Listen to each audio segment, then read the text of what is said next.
Merryweather was part of the Dublin Fire Department in its day and tended some major fires in its time.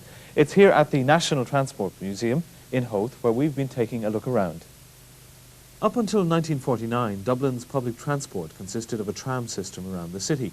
However, this form of transport was closed down that year in favour of a public bus service. A group of conservationists decided that rather than allow the trams themselves to gather rust, they set up the Dublin Transport Society, which strived to preserve all forms of transport from trams to bin trucks and double-decker buses. The range of vehicles here is divided into 5 types. They're all commercials of one sort or another. There's passenger transport, buses and trams.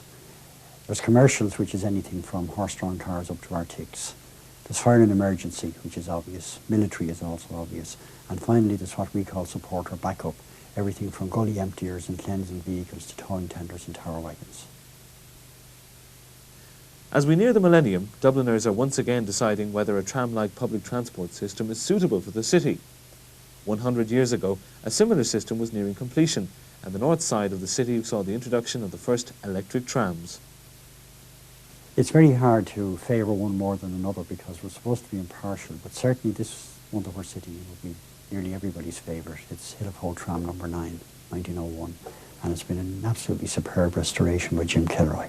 An awful lot, of course, depends on what your particular interest in vehicles is. You'll obviously have people who are keen on fire engines, or they're keen on buses or whatever else, and they will have their favourites. Now, I must admit, I started off being fond of trams and buses, but over the years I came to like all the rest of them as well. And every part of the collection has some gem in it. There are several areas in Dublin where there are traces of the tramway system, mainly in the matter of overhead poles. If you walk down Waterloo Road from Baggot Street down to Northampton Road or back, there are pairs of lamp standards on opposite sides of the road, and in fact they are all former tramway standards.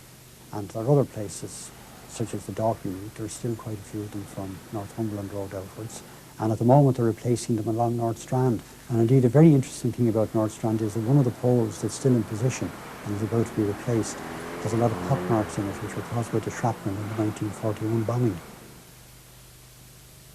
The National Transport Museum travels through history and refuses to deny forms of transport that may not be aesthetically pleasing. However, they're part of our heritage, and although some of the vehicles here are modern, they will one day be seen as part of our transport history. The first electric trams in Dublin ran in 1896 from Haddington Road to Dalkey. Now, the city at that time was much smaller than it is today. The canals roughly were the boundaries. And Dublin Corporation had serious objections to electric trams, partly on the grounds of the aesthetics of overhead wiring. And after 1896, when the company that ran the Dalkey line amalgamated with the Dublin system and formed the Dublin United Tramways Company, they proceeded with an electrification programme to convert all the horse car lines. And the first one they decided to tackle was the line from Dollymount or Clontarf. But because they hadn't reached agreement with the corporation about the overhead gear, the line was electrified in 2 halves. Well, not 2 halves exactly, but 2 sections. And the part from Clontarf into Annesley Bridge, which was the city boundary, opened on the 11th of November 1897. And the first electrics reached the pillar about 4 months later in March 1898. So next week we'll be commemorating the centenary of the first electric trams on the north side of